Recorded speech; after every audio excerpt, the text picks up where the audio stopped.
ओम सादर नमस्ते जी। आप सबका हार्दिक स्वागत है हमारे चैनल आर्य टू आर्य में। आइए हम अपनी वैदिक कक्षा का फिर से आरंभ करते हैं और आज का हमारा विषय रहेगा मानव समाज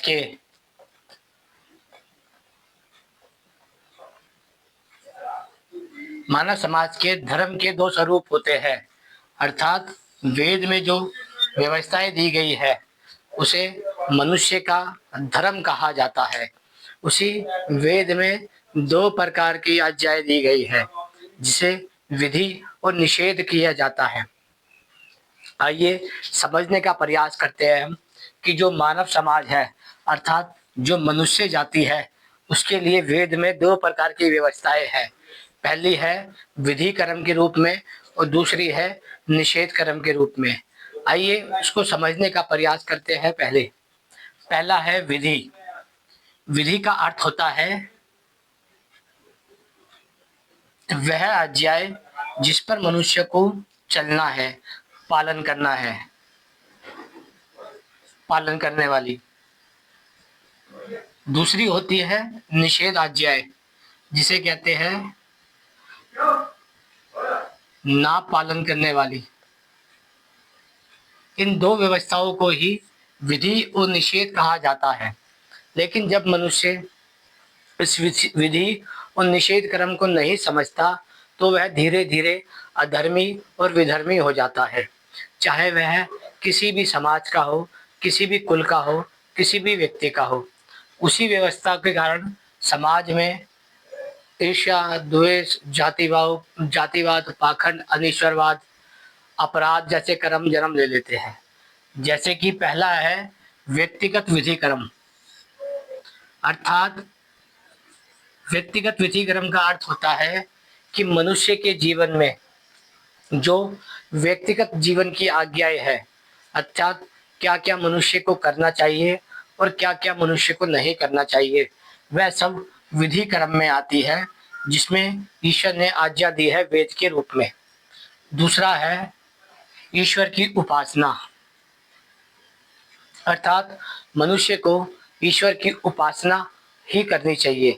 अर्थात जिसने इस संसार को बनाया है हमें उसकी स्तुति, प्रार्थना और उपासना करनी चाहिए। हमें उसके लिए प्रशंसा करनी चाहिए।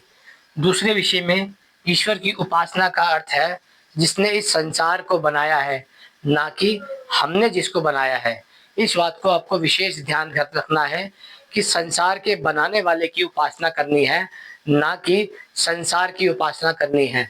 तीसरा आता है अग्निहोत्र कर्म। इस अग्निहोत्र कर्म को भी मनुष्य को अवश्य ही करना चाहिए। लेकिन ये याद रखना चाहिए और ये विशेषकर ध्यान रखना चाहिए कि वह पेड़ से काटी गई लकड़ी का उपयोग ना करे। पेड़ से सूखी लकड़ी जो टूट जाती है, गिर जाती है, उसका ही उपयोग करें। क्योंकि यदि आप पेड़ से काटी गई, पैकिंग की गई लकड़ियां ला रहे हैं तो वह कर्म निष्फल हो जाता है। फिर तीसरा चौथा होता है संस्कार। अर्थात मनुष्य को अपना व्यवहार ध्यान रखना चाहिए कि उसे कैसा होना चाहिए। सज्जन की तरह वह व्यवहार करे, यही वेद की आज्ञा है। पांचवा है स्वार्थ। यदि मनुष्य स्वार्थ करता है तो भी वेद इसका आज्ञा देता है। अर्थात मनुष्य को उत्तम गुण कर्म स्वभाव की उसका स्वार्थ करना चाहिए। उसे धर्म का स्वार्थ करना चाहिए, उसे सज्जनता का स्वार्थ करना चाहिए, उसे मोक्ष आदि का स्वार्थ करना चाहिए। लेकिन उसे दुर्जनता का, दुष्टता का और अधर्म का कभी स्वार्थ नहीं करना चाहिए। फिर छठा आता है कामनाएं।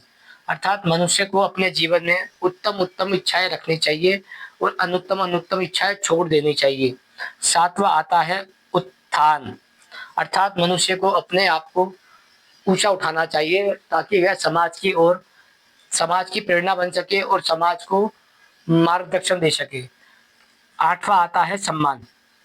सभी मनुष्य को सम्मान का जीवन जीना चाहिए, इसलिए ही मनुष्य को सम्मानित होना चाहिए। नौवां है विद्या अर्जित करना।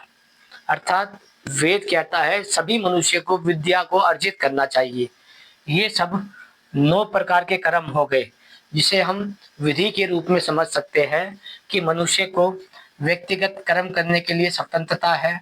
ईश्वर की उपासना करने के लिए स्वतंत्रता है, अग्निहोत्र करने के लिए स्वतंत्रता है, संस्कार करने के लिए स्वतंत्रता है, स्वार्थ करने के लिए स्वतंत्रता है, कामना करने के लिए स्वतंत्रता है, उत्थान पाने के लिए स्वतंत्रता है, सम्मान का जीवन जीने के लिए स्वतंत्रता है और विद्या अर्जित करने के लिए स्वतंत्रता है। ये जो विधि कर्म है, इसकी विशेषता ये है कि ये सब आपके व्यक्तिगत जीवन को प्रभावित करते हैं। इसलिए मनुष्य को इसको ध्यान रखना चाहिए कि इस आज्ञा का वो पालन करे। लेकिन जो विधि की गई आज्ञाएं है, उसकी दो विशेषताएं है। पहली है पुण्य कर्म और दूसरी है पाप कर्म। पुण्य कर्म का अर्थ होता है कि जो मनुष्य अपने विधि किए कार्य कर रहा है, वह पुण्य कर्म को अर्जित कर रहा है, और यदि वह इसका पालन नहीं कर रहा है तो वह पाप कर्म कर रहा है।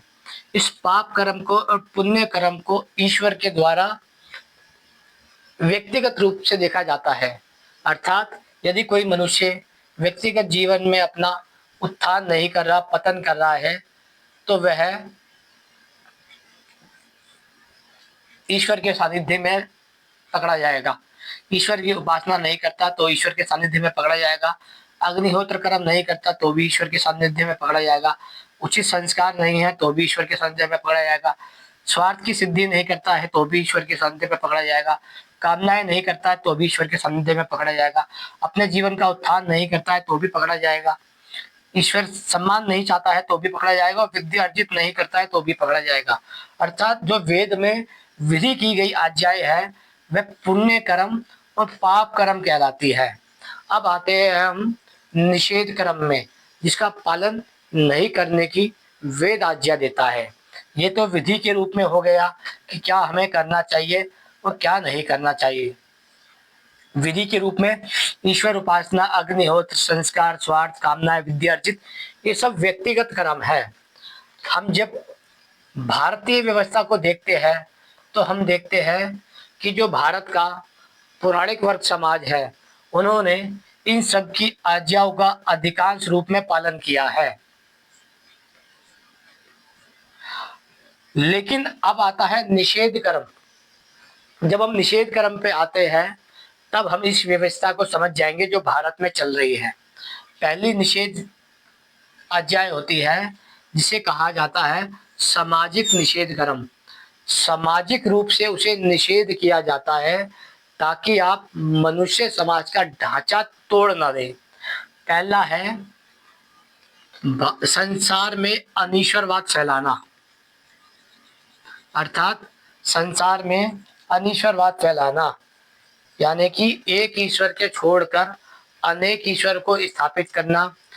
पत्थरों के खिलौने, लकड़ियों के खिलौने या अनेक अनेक प्रकार के लकड़ियों के, पत्थर के, हीरे मोती के, पषाण के, धातु के, अलग प्रकार के पत्थरों को खड़े करना और कहना कि ये ईश्वर है, इन सबको फैलाना अपराध कर्म होता है, जिसे दंडित किया जाना चाहिए। दूसरा आता है पाषाण उपासना। अर्थात पाषाण उपासना का अर्थ होता है जो संसार है, जिसे हम सृष्टि कह रहे हैं, जैसे सूर्य, अग्नि, जल, वायु, पृथ्वी, अग्नि, अनेक प्रकार के जो ये तत्व है, और इन तत्व से बने जो पदार्थ हैं, माता, पिता, आचार्य, गुरुजन, पेड़ पौधे, वनस्पति, जीव जंतु, इन सब की उपासना को निषेध कर्म किया जाता है। मना किया गया है कि ये सब नहीं करना चाहिए। फिर तीसरा आता है समाज में छुआछूत कर्म नहीं करना चाहिए और ना ही समाज में भेदभाव फैलाना चाहिए। ये सब निषेध कर्म है। फिर चौथा आता है दरिद्र और मूर्ख व्यक्ति के साथ कभी भी अन्याय नहीं करना चाहिए। अर्थात जो व्यक्ति मूर्ख आदि होते हैं, दरिद्र आदि होते हैं, उन सब के साथ कभी भी अन्याय नहीं करना चाहिए, अत्याचार नहीं करना चाहिए, शोषण आदि नहीं करना चाहिए। फिर आता है सामाजिक आप कर्म की निंदा नहीं करनी चाहिए। अर्थात जो मनुष्य समाज सुधार का कार्य करता है और धर्म सुधार का कार्य करता है, ऐसे आप्त व्यक्ति की निंदा नहीं करनी चाहिए। फिर आता है पाखंडाल्य, अर्थात जो पाखंड के नाम पे चलाए जा रहे हैं, मंदिर हो, तीर्थ हो, आश्रम हो, मठ हो, इन सब का वेद निषेध करता है कि ये सब पाखंडाल्य नष्ट कर देने चाहिए। फिर आता है अविद्या, अन्याय और अत्याचार। अविद्या, अन्याय और अत्याचार समाज में नहीं फैलानी चाहिए। ना ही अविद्या फैलानी चाहिए, ना ही अन्याय फैलाना चाहिए और ना ही अत्याचार फैलाना चाहिए। फिर आता है 8वां कि यज्ञ आदि कर्म में पशु हिंसा नहीं करनी चाहिए। ना ही ऐसे पशुओं की हत्या करनी चाहिए जो पालने योग्य है, जो हिंसक नहीं है। ऐसे किसी भी पशुओं की हत्या नहीं करनी चाहिए और विशेषकर यज्ञ आदि कर्म में तो बिल्कुल भी नहीं करनी चाहिए। इन सबको निषेध कर्म किया जाता है। लेकिन जब हम भारतीय समाज की व्यवस्था देखते हैं तो हमें समझ आता है भारतीय समाज का जो पौराणिक वर्ग है, जिसे हम ब्राह्मण वर्ग कहते हैं, जिसे हम धर्मगुरु कहते हैं, उन सब ने वेद की निषेध की गई आज्ञा का 100% उल्लंघन किया है, जिसके कारण उन्हें 100% दंड मिलना चाहिए था। लेकिन उन्हें दंड नहीं दिया गया। कारण क्या था? उन्होंने दंड को विधान करने वाली जो मनुस्मृति थी उसे नष्ट कर दिया। अर्थात भारतीय समाज का जो ढांचा था, जिसे कानून व्यवस्था कहते हैं, जिसे मानव समाज का कानून व्यवस्था कहते हैं, क्योंकि जो वेद है वह मनुष्य मात्र के लिए है, उसी प्रकार जो मनुस्मृति का कानून था वह भी मनुष्य मात्र के लिए था। लेकिन पौराणिक ब्राह्मण समाज ने उस मनुस्मृति को नष्ट कर दिया, उसकी हत्या कर दी, उसको अशुद्ध कर दिया, उसमें विष भर दिया, जिसके कारण ये जो निषेध कर्म थे इन सब पर ब्राह्मण को अधिकार प्राप्त हो गया कि वह समाज में अनिश्वरवाद फैला सके, समाज में पाषाण पूजा फैला सके, समाज में छुआछूत और भेदभाव फैला सके, समाज में दरिद्र और मूर्ख व्यक्ति के साथ अन्याय कर सके, समाज में आप पुरुषों की निंदा कर सके, समाज में पाखंड और तीर्थों को स्थापित कर सके, समाज में अविद्या, अन्याय और अत्याचार को स्थापित कर सके, समाज में यज्ञों में गाय, घोड़े, पशु पक्षियों की हत्या कर सके। ये जो निषेध कर्म है वेद इसे दंड के रूप में देता है। अर्थात वह कहता है जो समाज सामाजिक ढांचे को बिगाड़ता है ऐसे व्यक्ति को चुनकर राजा नष्ट कर दे। तब पूछा उनसे कि यदि इनका आंकड़ा ज्यादा हो, यानी कि ये लाखों में हो, करोड़ों में हो, तो क्या करना चाहिए? तो वेद भी कहता है उस पर कि यदि वह असंख्य की मात्रा में भी हो तो भी उसे नष्ट कर देना चाहिए, ताकि आप मनुष्य समाज का ढांचा सुरक्षित कर सके। इसलिए जब ये बात आती है कि समाज, भारतीय समाज को नष्ट कैसे किया गया, तो आता है कि वेद में जो निषेध की गई आज्ञाएं थी समाज के रूप में, उसे पौराणिक ब्राह्मणवाद ने समाज में स्थापित किया। कैसे किया स्थापित? कि सबसे पहले उन्होंने मनुस्मृति को खंडित कर दिया, मनुस्मृति को नष्ट कर दिया, मनु के विधान को नष्ट कर दिया, जिसके कारण समाज से न्याय व्यवस्था नष्ट हो गई, कानून व्यवस्था नष्ट हो गई। जब आप किसी भी समाज की न्याय व्यवस्था और कानून व्यवस्था को नष्ट कर देते हैं तो समाज धीरे धीरे स्वतः ही नष्ट हो जाता है। समाज में विशेष रूप से वेद कहता है कि ना ही समाज में अनिश्वरवाद फैलना चाहिए, ना ही पाषाण आदि की पूजा फैलनी चाहिए, ना ही छुआछूत और भेदभाव फैलना चाहिए, ना ही दरिद्र और मूर्ख व्यक्ति के साथ अन्याय होना चाहिए, ना ही आपकी निंदा होनी चाहिए, ना ही पाखंडाल्य स्थापित होनी चाहिए, ना ही अविद्या, अन्याय और अत्याचार स्थापित होना चाहिए और ना ही पशु हत्या स्थापित होनी चाहिए।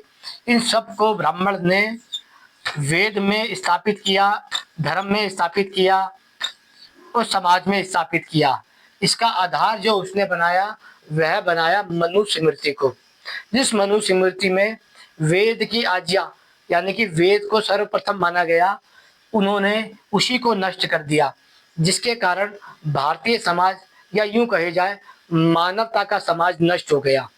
इसको नष्ट होने के कारण ही संसार में अनेक अनेक मत पंथ बनते गए।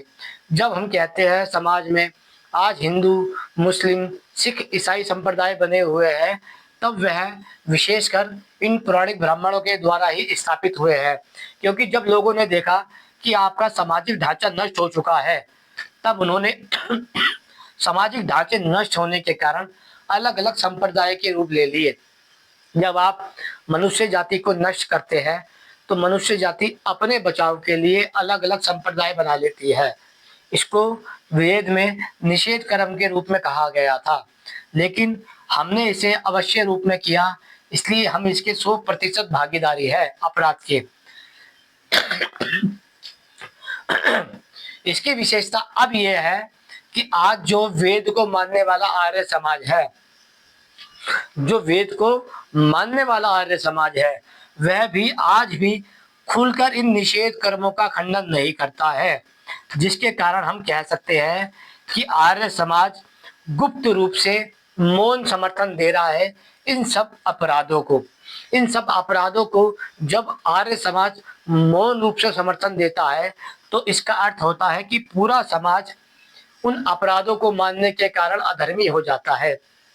आज जो वर्तमान का आर्य समाज आप देख रहे हैं, जो गुप्त रूप से कार्य कर रहा है, वह भी ईश्वर की व्यवस्था से बच नहीं सकता। जिसे आप समझते हैं कि यदि आप घर में बैठे हुए हैं और मंदिर में हो रही पशु हत्या का विरोध नहीं करते, समाज में फैल रहे जातिवाद का विरोध नहीं करते, समाज में हो रहे अविद्या, अत्याचार, अन्याय का विरोध नहीं करते, और आप समझते हैं कि आप ईश्वर की आज्ञा का पालन कर रहे हैं, तो आप बिल्कुल भूल कर रहे हैं। आप केवल ईश्वर की उन्हीं आज्ञा का पालन कर रहे हैं जो विधि की गई है, जो निषेध की गई आज्ञाएं है, आप उसका आज भी उल्लंघन कर रहे हैं।